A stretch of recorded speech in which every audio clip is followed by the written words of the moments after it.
Uhulumeni wase-Free State uthathe laba abangenawo amakhaya abayikhulu wayobatholela indawo yokuhlala.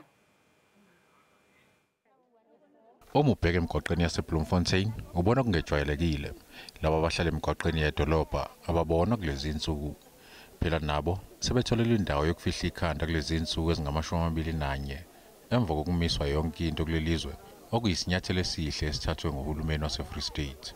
We are helping those that were living on the streets that they should cut their hair and their beards. After this, we are taking them to the centers and the shelters. We wanted to ensure their hygienic and cleanliness first before we could take them to the centers. We are already showing them how to wash hands, how to take care of themselves. Uhulumeni usabafunela izindawo zokuhlala ezizokuba kude nemigwaqo yaseBloemfontein.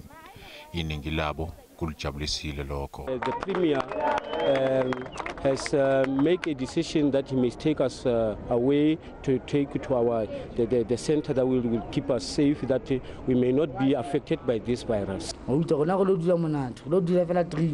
3 weeks. Mara ke dula 3 weeks ba re khutisa hape gape ba re khutisa ba re dula nno go tsanteng. Idolobha iBloemfontein lizobe lishawe ngumoya kulamasonto amathathu ezayo.